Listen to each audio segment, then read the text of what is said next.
Kasus judi online kian marak. Mirisnya, usia anak-anak hingga remaja semakin banyak bermain judi online.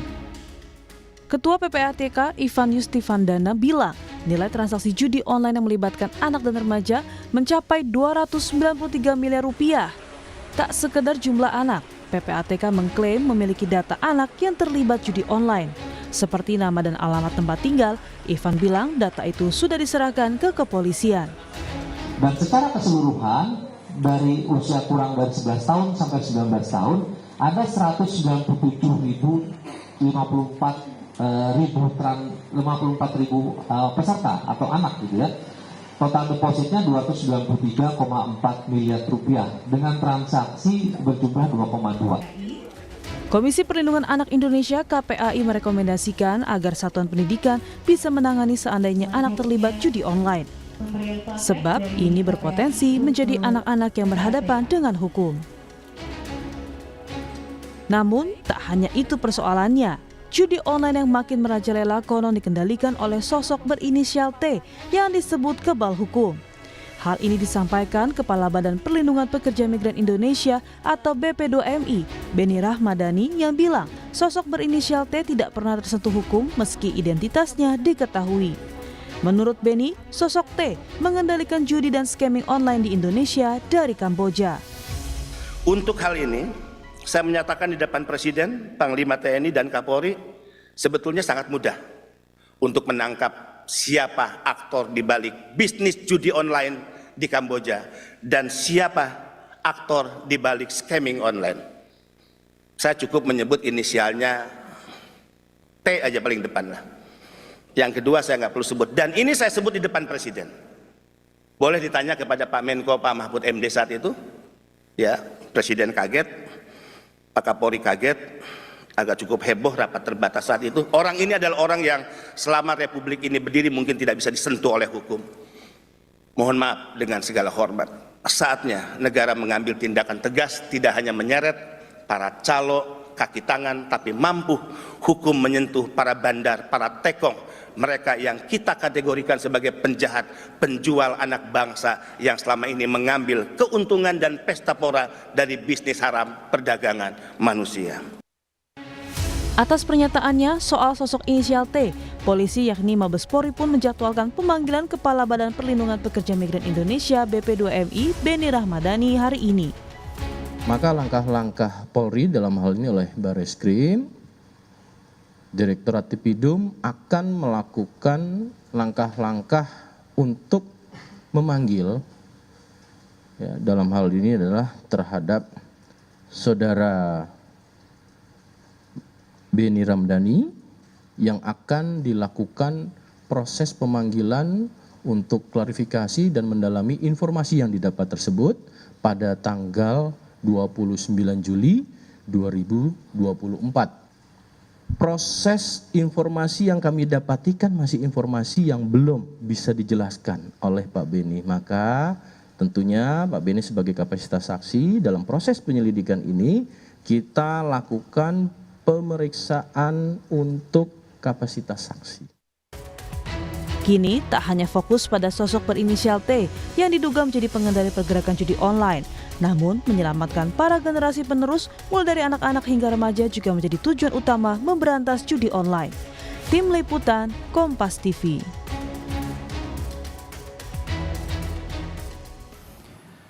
Maraknya judi online sangat mengkhawatirkan karena menjerat dari anak-anak hingga dewasa. Pergerakan judi online pun disebut gerakan sosok kebal hukum berinisial T di Indonesia yang mengendalikannya dari Kamboja. Lalu mengapa jumlah anak terpapar judi online terus meningkat? Bagaimana pengawasannya? Dan juga siapa sosok berinisial T ini? Bagaimana penegak hukum bisa memberantas hingga ke akar agar judi online tidak merajalela? Kita akan bahas dengan sejumlah narasumber pagi hari ini melalui sambungan virtual, yakni Ketua Komisi Perlindungan Anak Indonesia KPAI Ai Mariati, ada juga Direktur Migrant Care Wahyu Susilo dan Direktur Jenderal Informasi dan Komunikasi Publik Kementerian Kominfo, sekaligus Wakil Ketua Harian Pencegahan Satgas Judi Online Usman Kansong. Selamat pagi Bapak-Bapak dan Ibu. Selamat pagi. Ya, saya ke Bu Ai dulu nih. Bu Ai, bagaimana paparan judi daring atau judi online ini pada anak-anak sejauh ini? Kabarnya datanya lebih dari 197.000 kalau saya tidak salah ya? Ya, betul.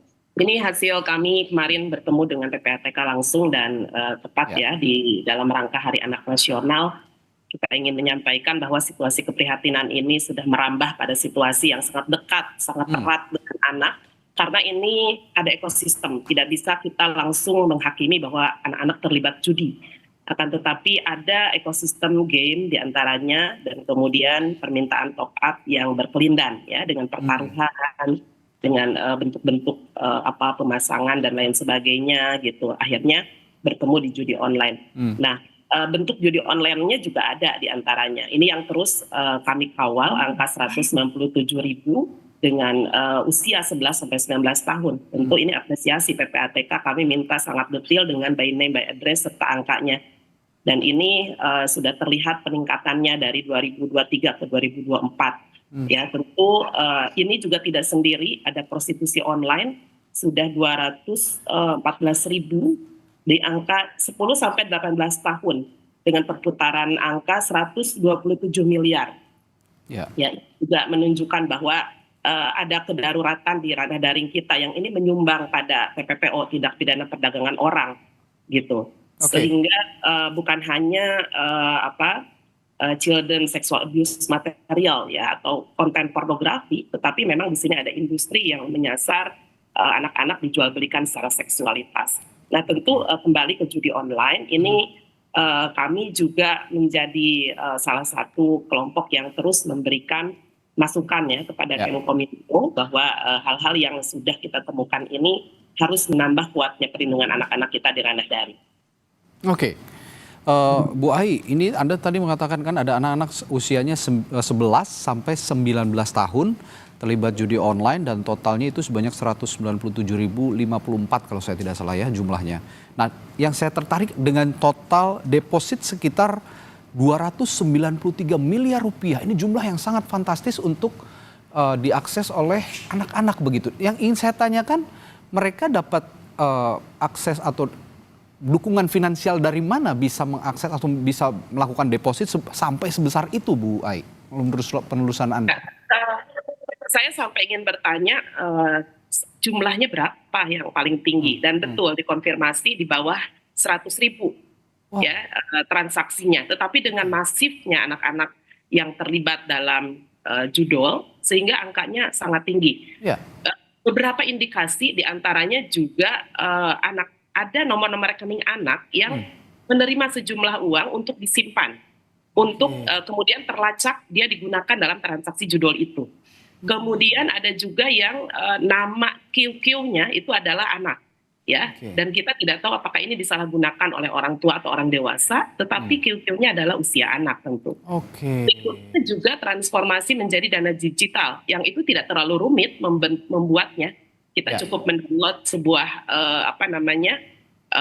registrasi ya, sebuah aplikasi misalnya, tidak perlu menggunakan KTP dan lain-lain. Nah, tentu ini lahan-lahan yang sangat memudahkan bagi usia anak ya, terlihat kok kalau anak-anak itu dia masuk di aplikasi tersebut misalnya dengan usia dan nama misalnya, itu sudah langsung kedetek bahwa ini adalah usia anak. Itu banyak sekali ruang yang memudahkan ya transaksi judi online ini menggunakan kanal-kanal yang itu sangat erat dekat dengan anak. Bahkan dana digital ini kita sangat mudah gitu membuat misalnya ke salah satu GoFood gitu ya, dan lain sebagainya. Mohon maaf. Ini hal-hal yang tentu saja beberapa yang kami indikasikan menyumbang gitu pada perputaran judi online yang dimudahkan melalui dana digital. Ini yang kami terus lakukan verifikasi sehingga by name by address yang tadi disampaikan oleh PPATK itu kami temu kenali dan bahkan angka-angka ini apakah sudah diblokir ya, apakah sudah akumulasinya masih dari dulu atau sampai sekarang. Karena kami mengharapkan bukan hanya diumumkan tetapi ditindaklanjuti. Dan ini yang kami lakukan melalui pendekatan komunitas ya dan keluarga serta lembaga pendidikan. Karena angka-angka ini harus terurai dan anak-anak harus kembali mendapatkan kehidupan yang wajar, tidak berkelindan dengan judi online gitu, Mas. Baik. Saya ke Bung Usman sebagai penjaga judi online ini kan masuk dari online, tentu saja ini daring gitu ya, dan tentu saja Kominfo punya deteksi sebetulnya yang akses untuk mendeteksi lebih dini. Seperti apa pemberantasan judi online sejauh ini, Bung Usman?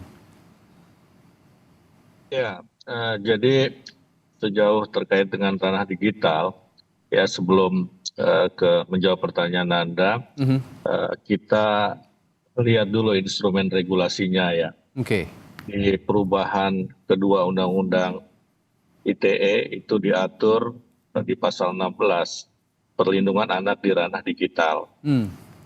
Ya, kemudian juga sudah sudah terbit Peraturan Menteri Kominfo nomor 2 tahun 2024 tentang klasifikasi game. Tadi kan dikatakan sebagian atau sebagian besar judi online ini masuk melalui game. Game, ya. Ya, itu kalau terkait dengan game kita sebetulnya sudah punya regulasinya, dan di dalam semua klasifikasi game berdasarkan usia itu judi online dilarang. Oke. Ya, kebanyakan barangkali ini dugaan kita dan memang sudah menjadi temuan, dia menyaru atau menyamar sebagai game. Ya, sebetulnya dia adalah situs judi online yang ditandai dengan adanya top up misalnya seperti itu. Nah, kita mendeteksi dengan berbagai mekanisme, ada 3 mekanisme. Kita memiliki mesin artificial intelligence yang bekerja secara otomatis untuk mengidentifikasi konten-konten negatif, termasuk judi online. Ya, kemudian kita juga melibatkan patroli siber, ya tim yang terdiri dari 3 shift untuk memelototi dunia maya, dunia digital, dan bila kita menemukan konten negatif termasuk judi online, ya kita akan identifikasi dan kemudian kita mintakan take down atau kita blokir. Dan yang ketiga ini laporan masyarakat. Nah, laporan masyarakat ini saya kira menjadi hal yang penting, tadi sudah dikatakan oleh Ibu Ketua KPAI. Ya. Di dalam setiap peraturan perundang-undangan, ya termasuk tadi di Undang-Undang ITE dan Peraturan Menteri Kominfo nomor 2 tahun 2024 itu di pasal terakhir ada tentang partisipasi masyarakat. Nah, jadi memang partisipasi masyarakat sebetulnya ya kalau sudah diatur di dalam undang-undang artinya mandatori kan, kewajiban. Nah, karena itu kita juga mengajak masyarakat ya untuk mengawasi, misalnya orang tua mengawasi anak-anaknya. Ya, nah ini saya kira menjadi hal yang sangat penting, partisipasi masyarakat. Tentu pemerintah adalah lokomotifnya. Nah, nanti saya kira tadi kan dikatakan di dalam paket yang ditayangkan Kompas TV, data sudah diberikan kepada Polri. Ya, ini tadi juga kan harus dilacak juga seperti Ibu Ketua KPI sampaikan. Ini apakah rekening anak yang disalahgunakan oleh orang dewasa untuk bermain judi online atau seperti apa? Ya, supaya bisa kita telusuri. Dan saya kira data itu menjadi penting karena tentu kita harus melakukan upaya-upaya rehabilitasi kalau memang anak-anak betul-betul terlibat dalam judi online. Di tim sudah ada Kementerian Pemberdayaan Perempuan dan Perlindungan Anak, juga ada Kementerian Koordinator PMK yang bisa membantu untuk melakukan rehabilitasi terhadap anak yang bermasalah dengan hukum, dalam hal ini hukum larangan tentang judi. Oke, Bung Usman, Anda mengatakan tadi sejauh ini juga patroli siber intensif begitu ya, melakukan pengawasan, melihat potensi-potensi situs yang mengarah ke judi online begitu. Ada 3 shift Anda mengatakan tadi patroli siber itu, dan tetap saja hari-hari ini masih ada begitu, masih sulit sekali sepertinya untuk diberantas atau diblokir dengan total begitu. Apakah kendalanya di mana? Apakah ditutup 1 lalu tumbuh 1000 atau bagaimana sebenarnya? Apa ini jadi kejar-kejaran begitu ya? Ya, kendalanya ini kan kendala teknologi juga ya, karena teknologi ini kan memudahkan orang berbuat baik juga berbuat jahat begitu. Nah, kita sudah take down, kita sudah blokir ya, sekarang ini kalau konten judi online secara keseluruhan sudah 2,6 juta ya konten, baik berupa website maupun konten di media sosial. Kemudian kita juga sudah menutup akses dari 2 negara, yakni Kamboja dan Davao, Filipina. Ya, tetapi ya memang masih ada, ya kita akui juga memang masih ada, dan kita kalau menemukan ya tentu kita akan terus lakukan take down ya ataupun blokir begitu. Belum lagi ada hari-hari ini ada teknologi VPN ya. Kalau memang diblokir memakai VPN ternyata masih bisa mengakses website-website yang ada di luar Indonesia yang akhirnya juga bisa saja diakses oleh anak di bawah umur. Saya ke Migrant Care, Pak Susilo. Ini data dari Migrant Care, bagaimana para korban di luar negeri ini bisa dijadikan scammer atau operator judi online. Ini saya melihat pintu masuknya, entry point-nya, ini adalah tindak pidana perdagangan orang. Sejauh ini skemanya bagaimana yang Anda deteksi dari Migrant Care? Ya, kita sudah memantau ini ya, ketika kita melihat ada eskalasi kasus perdagangan orang pada masa pandemi. Dan ini trennya ternyata pada masa pandemi, dan wajahnya itu bukan wajah TPPO biasanya. Biasanya itu perempuan dari pedesaan, dari kelompok ekonomi rendah dan yang lain. Tapi ini trennya adalah anak muda. Banyak yang sarjana yang kami tangani, mereka punya keterampilan untuk melakukan programming atau melakukan teknologi digital, dan saya kira ini memang harus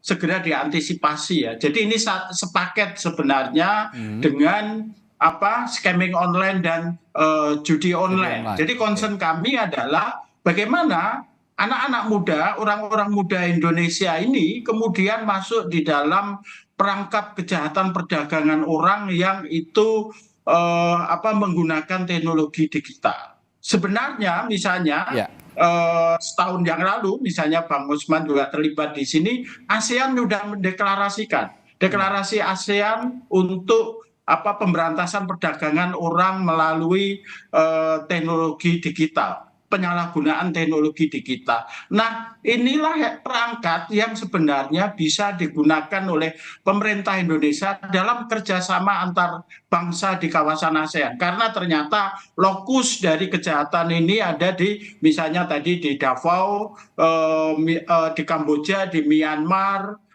kemudian di Laos, di tempat-tempat inilah sayang sekali judi itu legal. Jadi ini juga siasat ya, ketika mereka mengoperasikan ini di Indonesia, judi sampai sekarang kita nggak melakukan legalisasi judi. Tapi di Kamboja, di Laos, di Myanmar, negara perang, di Filipina, judi bukan hal yang dilarang. Ini siasat yang saya kira juga harus menjadi concern ya dari pemerintah Indonesia kalau ingin menyelesaikan persoalan ini dalam kerangka mekanisme ASEAN seperti itu, Mas.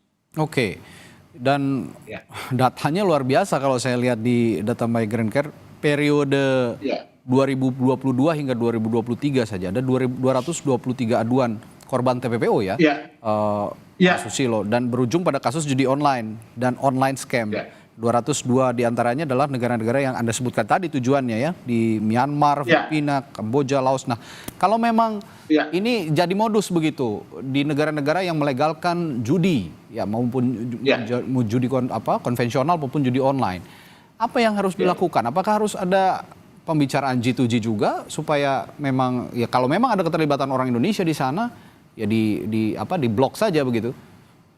Ya, saya kira ini harus pakai dua mekanisme ya, mekanisme regional dengan mekanisme yang tadi deklarasi ASEAN menentang penggunaan teknologi digital untuk tujuan TPPO, dan yang kedua adalah bilateral. Bilateral di sini saya kira juga konteksnya mungkin kalau hanya ngomong soal judi, mereka bisa bilang bahwa di sini kami tidak melarang, tapi konteksnya adalah ini dalam konteks perdagangan orang, dalam konteks human trafficking yang menggunakan teknologi digital. Ini yang saya kira harus dilakukan. Tentu kami menagih janji sebenarnya apa yang dilakukan dulu sehabis deklarasi itu ditandatangani di Labuan Bajo, sebulan 2 bulan itu kepolisian itu melakukan tindakan-tindakan sampai kemudian mereka mengidentifikasi ada 1.230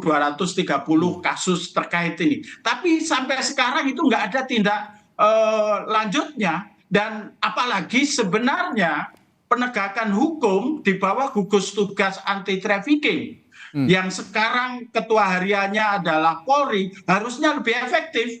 Tapi kami menilai selama ini TPPO terutama untuk penyalahgunaan digital ini masih jauh jalan bagi korban untuk mendapatkan keadilan seperti itu. Oke, saya kembali ke Ibu Ai dari KPAI. Kalau kita bicara judi tentu saja tidak hanya untuk anak-anak, orang dewasa juga dampaknya akan terasa negatif begitu ya kalau bermain judi begitu. Apalagi ini untuk anak-anak. Tapi yang paling terasa, yang Anda juga punya analisis dan datanya, dampak negatif paparan judi online pada anak ini yang paling bahaya apa, Bu Ai? Kita sudah banyak ya menyampaikan bahwa KPAI sendiri yang teradukan langsung dampak judi online itu anak-anak setidaknya pertama sudah mengalami ketergantungan, kecanduan, Mas. Kecanduan, ya. Jadi itu yang sangat berbahaya. Dia sudah tidak mau melakukan aktivitas lain selain aktivitas online itu, dan di dalamnya yaitu judi online. Yang kedua, ketika anak-anak ini sudah terlaporkan melakukan tindakan kriminalitas, dia sudah mencuri, ya, dan sampai mengerjai misalnya temannya dan lain sebagainya demi mendapatkan uang gitu. Yang ketiga, dia sudah depresi. Orang tua tidak tahu apa penyebabnya. Ketika dia memang sudah menjedotkan kepala misalnya ya, teriak-teriak dan sudah tidak mau berhubungan berkaitan dengan orang luar. Nah ini yang teradukan ke kami mungkin hanya 5-10 situasi ini. Tetapi ternyata yang didapati di bawah fenomena gunung esnya adalah mereka justru terlibat. Nah ini yang sebetulnya tadi ya ada ruang lingkup yang ketika dampak-dampak anak ini bagaimana kita mendeteksi secara dini supaya tidak sampai pada situasi yang terlaporkan ke KPAI sudah seperti itu.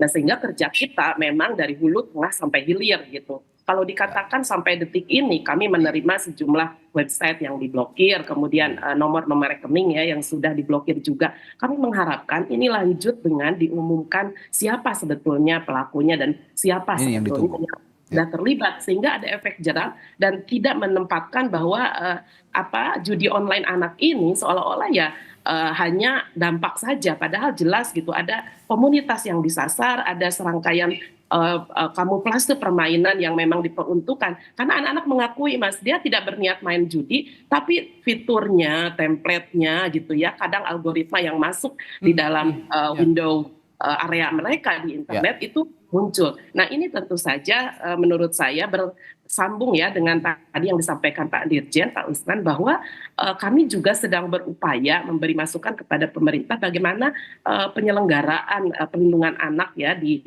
sistem elektronik kita itu betul-betul juga memberikan ruang apresiasi atau partisipasi terhadap anak.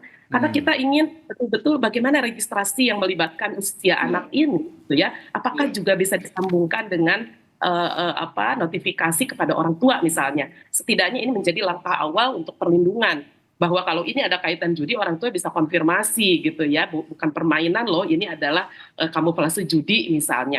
Itu pertama. Kemarin kami sudah sampaikan Pak Usman, mudah-mudahan ditindaklanjuti untuk perpres kita, peraturan pemerintah ya, atau perkominfo yang memang nanti secara simultan pasal demi pasal bahkan kami berikan masukan. Berikutnya juga kami kerjasama dengan para penyedia platform bahwa apa yang kita inginkan itu bisa diimplementasi. Karena jangan-jangan kami dari penyelenggara dari para pegiat anak gitu, bahkan kami mengawasi ada fenomena yang memang harus diimplementasi di dalam konten kita itu tidak mampu, misalnya apakah data anak ini harus by klasifikasi usia atau tidak gitu ya. Karena lagi-lagi kalaupun di game online kita sudah masuk dalam klasifikasi usia yang dipastikan itu bisa diregistrasi, masih saja dalam kenyataannya anak yang usia 10 tahun meregister yang usia 13 sampai 15 tahun misalnya, dan ini bisa.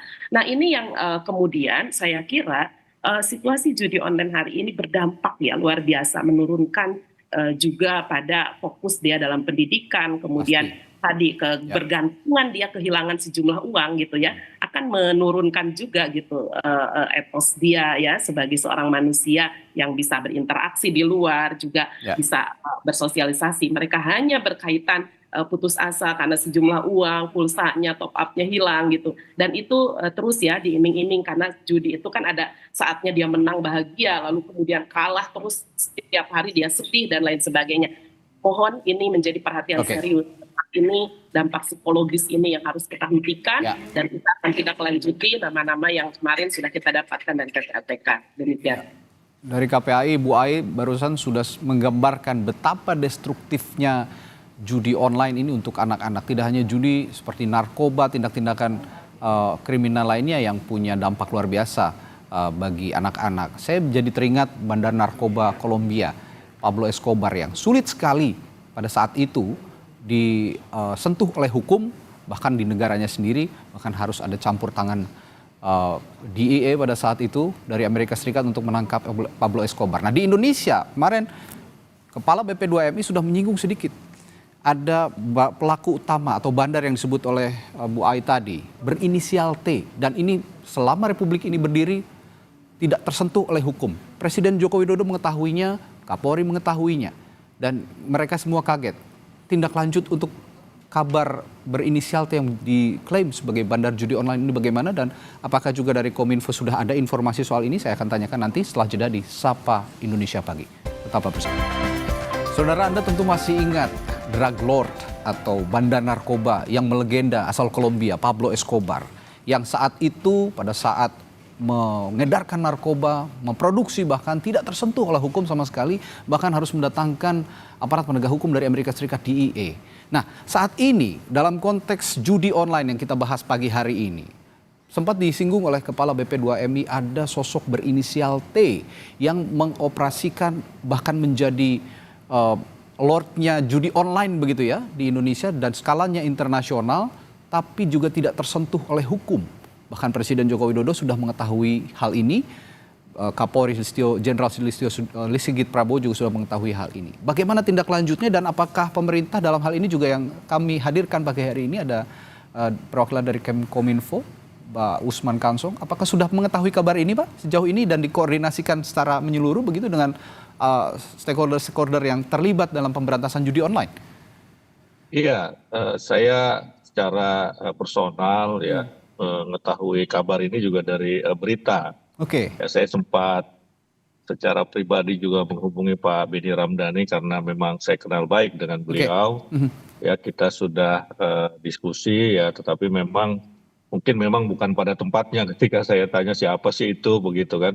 Memang kan ini Pak Benny sudah akan dimintai keterangan oleh polisi ya sore nanti atau siang nanti, dan memang pada tempatnya ketika Pak Benny menyebutkannya itu di penyidik atau Polri begitu. Nah, nanti kita lihat seperti apa ya. Memang mestinya ya tidak boleh ada orang yang tidak bisa tersentuh hukum. Ya, sebagai negara hukum saya kira seperti itu. Oke, artinya informasi ini Anda terima bukan dari, maksudnya tidak terkonsolidasi oleh misalnya dari Presiden begitu ya, tapi memang dari Pak Benny sendiri ya? Iya, lewat berita juga itu. Oh, lewat berita juga. Lewat berita juga. Oke. Dan Pak Benny ini kan tidak menyampaikan secara resmi katakanlah ke Satgas Pemberantasan Judi Online begitu kan. Nah, saat ini juga Barreskrim Polri dan kepolisian juga sebenarnya mendorong untuk ada laporan begitu ya dari Pak Benny sendiri untuk mengungkap siapa sosok T ini agar bisa ditelusuri dan diselidiki begitu. Anda juga dari Kominfo mendukung langkah ini? Ya, konteks Pak Benny ya, kalau saya baca hari ini berita sebetulnya adalah konteks TPPO itu tadi. Ya, konteksnya seperti itu. Ya, konteks TPPO, karena itu memang menjadi tugas dan fungsi beliau sebagai kepala BPMI ya, tetapi memang TPPO-nya itu sebagian berkaitan dengan judi online. Ya, jadi karena itu ya nanti saya kira Pak Benny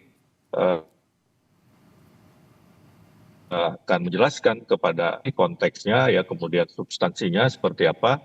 Ya, sebetulnya saya kira pemberantasan judi online ini terkait juga dengan TPPO ya. Misalnya begini, Ya. ini kan ada satu kabar baik dari Filipina ya. Presiden Filipina itu kan sudah mengeluarkan, mungkin kalau di kita presidential decree ya, yang melarang perusahaan-perusahaan asing, perusahaan judi asing, terutama dari Tiongkok yang paling banyak itu di Filipina. Nah, ini mengatasi dua persoalan sekaligus. Yang pertama adalah judi online-nya sendiri, dan kemudian TPPO. Ya, TPPO itu pekerjanya banyak. Yang asing saja datanya itu sampai 13.000 sampai 26.000 begitu. Nah, ini saya kira kabar yang bagus sekali ya, sehingga kalau memang nanti dalam penjelasannya kepada Polri dan Polri bisa mengambil langkah yang baik. Nah, ini dua persoalan bisa teratasi sekaligus ini, judi online dan TPPO sendiri. Ya. Oke, Pak Susilo, karena ini entry point-nya dari TPPO judi online ini, Pak Susilo. Dan kemarin Kepala BP2MI juga mengatakan ini konteksnya memang membicarakan TPPO yang mengarah akhirnya ke judi online dan menyinggung sosok berinisial T ini yang dikatakan sebagai bandar judi online internasional asal Indonesia yang beroperasi di Kamboja. Anda juga sudah mendengar kabar ini dan sebagai orang yang atau pihak yang mengawasi tiap hari gerak-gerik perdagangan orang begitu ya, Anda sudah tahu kabar ini dan keberadaan sosok berinisial T ini? Saya kira saya harus jujur mengatakan bahwa desas-desus ini selalu dikatakan tapi nggak pernah selalu dibuktikan ya. Ini yang saya kira memang sudah layak ya. Misalnya Pak Beni bisa memberi keterangan yang jujur ya mengenai ini. Tapi yang senyatanya memang soal judi online ini adalah soal sindikat ya. Soal sindikat di mana berbagai pihak punya kontribusi untuk terjadinya hal ini gitu ya. Jadi investigasi kita awal pada saat kasus-kasus scamming online yang kemudian ternyata juga terjadi judi online, ini memang menggunakan denah, menggunakan rute, menggunakan skema perekrutan tenaga kerja, perekrutan pekerja migran yang sebenarnya itu juga skema TPPO. Nah, kemudian siasat-siasat yang dipakai itu sangat cerdik sekali gitu ya. Misalnya pada saat ini kan rekrutmen terjadi paling banyak pada masa pandemi, pada masa pembatasan mobilitas. Nah, bagaimana mereka kemudian bisa menerbangkan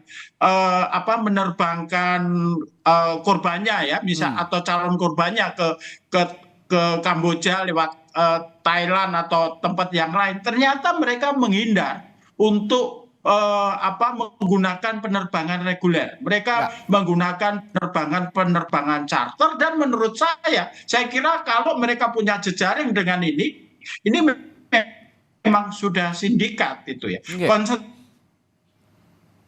saya bukan soal siapa T atau siapa yang lain, tapi bagaimana sindikat ini bisa diurai, sindikat ini bisa diidentifikasi sehingga lapangan. Karena yang ditangkepin polisi sekarang baru pelaku-pelaku di tingkat lapangan, tapi siapa yang ada di belakang ini yang menurut saya juga penting.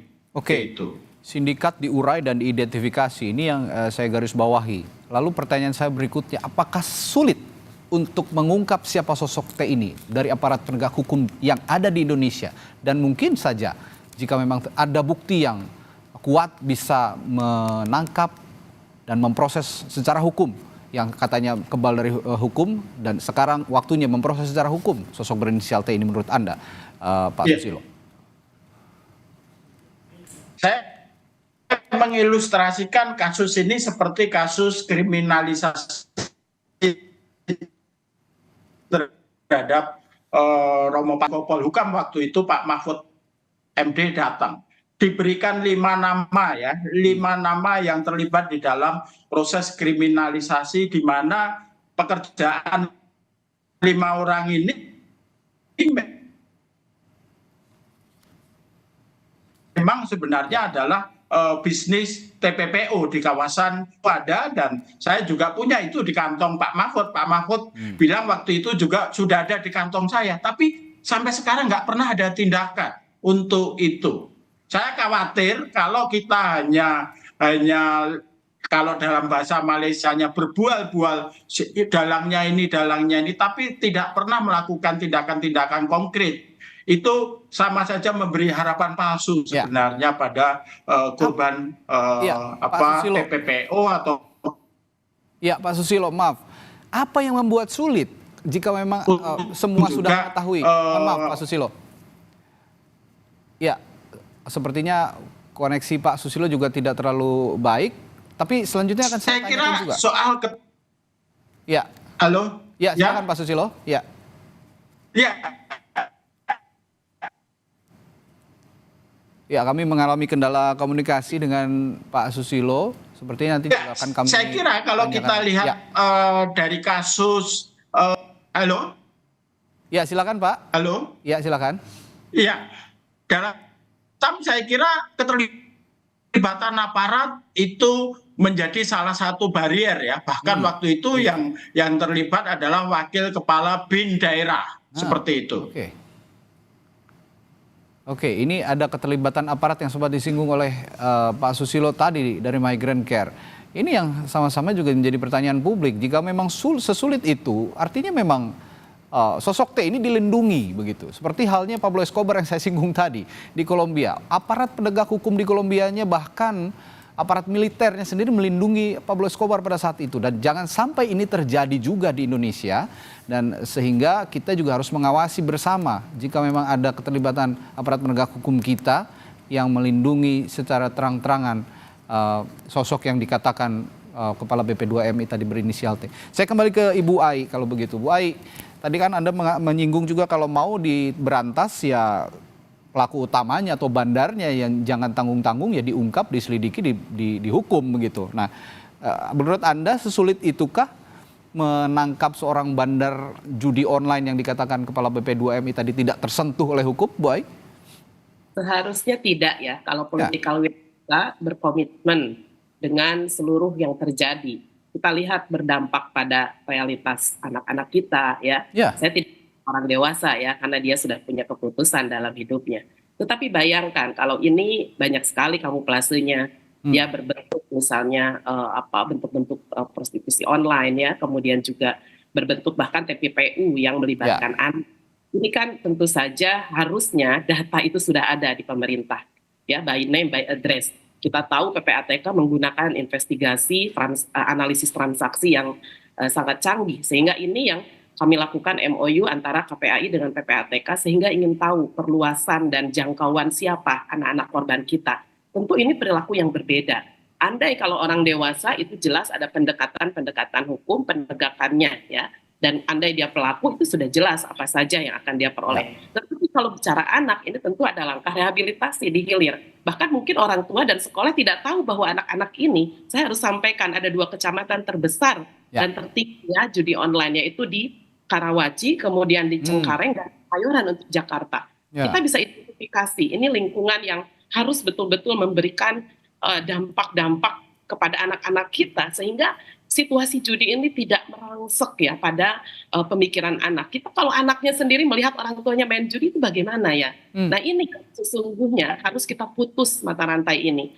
Kalau menurut saya ya, siapapun profiling hari ini inisial tersebut harus segera ditangkap karena apa? Jelas sekali dampaknya bukan hanya di lingkungan yang mungkin awalnya menjadi target sasaran, kemudian pengembangan secara dunia usaha dan lain sebagainya, akan tetapi ada dampak sosial yang ini harus kita cegah sedini mungkin. Dampak sosial inilah yang kita tidak akan bisa belajar banyak kalau tanpa ada penegakan hukum, ada penjeraan di situ, dan juga kehati-hatian kita semua, sehingga untuk misalnya ada eksploitasi, ada prostitusi yang melibatkan anak, berkali-puluh kali lipat mereka berpikir untuk menggunakan seks dengan anak. Karena terlihat di sini, siapa yang disasar anak-anak yang tidak memiliki pilihan-pilihan, bahkan keputusan. Dan tetapi kenapa transformasinya sedemikian besar? Ini tidak kecil loh, sampai 127 miliar 10 sampai 18 tahun disasar. Jelas ini bersumbangsi pada data TPPO. Sehingga maksud saya di sini ada Satgas ya yang sudah hadir di bawah Menko Polhukam. Lalu juga kewenangan sudah berjalan. Ada profiling yang muncul itu sebetulnya sudah bisa dilacak berdasarkan tugas dan fungsi ya, baik pelacakan transaksi keuangan maupun juga sehingga kami menunggu dan memang harus ada penjelasan ya kepada semua bahwa situasi ini tidak bisa dibiarkan berlarut. Baik, saya terakhir ke Pak Usman, Pak Dirjen. Kalau tadi kita sebelum jeda sempat berbincang sedikit begitu ya, bahwa pemberantasan judi online ini ada di beberapa platform digital. Tapi tidak semua platform digital juga bersedia kooperatif begitu ya untuk bekerja sama dengan pemerintah sama-sama memberantas. Anda mengatakan tadi ada 2,6 juta website atau medsos yang diblokir. Tapi yang ingin saya tanyakan begini Pak Usman terakhir. Apakah sesulit itu juga mengajak mereka yang platform digital besar ya, terutama untuk bekerja sama? Apa kita punya ketergantungan yang begitu besar dengan platform-platform digital ini sehingga sulit untuk meminta mereka untuk bekerja sama dengan kooperatif untuk memberantas judi online, Pak Usman? Iya, kalau kerjasama dalam konteks takedown itu sudah berjalan dengan baik. Dan memang kita punya kesepakatan bahwa takedown itu harus maksimal 1 kali 24 jam. Kalau blokir, Kominfo kan bisa melakukan sendiri, terutama kepada website ataupun situs. Yang kami mintakan juga kepada mereka adalah pencegahan sebetulnya ya. Pencegahan ini misalnya Menkominfo sudah bertemu dengan Google ya untuk bagaimana Google membuat satu aplikasi ataupun satu teknologi yang bisa mencegah judi online masuk ke situs-situs atau ke platform mereka begitu ya. Nah ini yang sedang kami upayakan ya. Kalau kita lihat rezim platform ini itu kan bukan rezim pencegahan ya, bukan rezim sensor ya, tapi rezim takedown muncul baru kemudian kita takedown begitu. Nah tetapi kita juga sudah menyurati ya semua platform ya agar tidak memasukkan iklan judi online dan itu sudah dipatuhi. Terakhir kami ini kan menyurati atau memberi peringatan kedua kepada Telegram ya. Telegram bersedia bekerja sama kooperatif sehingga langkah-langkah administratif lainnya misalnya pemblokiran itu tidak perlu kami lakukan begitu, karena kalau Telegram itu begitu kita blokir bukan kontennya yang kita blokir, bukan hanya konten tapi satu aplikasi kita blokir karena dia sifatnya privat. Dan kita tahu ada judi online di Telegram itu karena laporan masyarakat, karena Telegram sekali lagi adalah aplikasi privat yang kita tidak bisa menembus karena enskripsinya sedemikian rupa begitu. Pernah kita blokir tapi waktu itu kasus terorisme 2017 ya Telegram. Nah jadi seperti itu kondisinya. Ya, ini yang memang harus sama-sama jadi concern kita, dan judi online ini juga kalau boleh dikatakan sudah menjadi kartel begitu ya di Asia Tenggara, bahkan di Asia, bahkan juga di dunia mungkin. Dan terutama di Indonesia menyasar banyak anak-anak. Ini yang sangat berbahaya dan perlu keseriusan bersama dari semua pihak. Meskipun banyak, kalau misalnya kita memang serius untuk memerangi judi online, saya yakin akan bisa terwujud sama-sama. Terima kasih para narasumber saya pagi hari ini, Ketua KPAI, Ibu Ai Mariati, lalu Direktur Eksekutif Migrant Care Wahyu Susilo, serta Direktur Jenderal Informasi dan Komunikasi Publik Menkominfo yang juga Wakil Ketua Harian Pencegahan Satgas Judi Online, Usman Kansong, telah berbagi informasi dan perspektifnya pagi hari ini.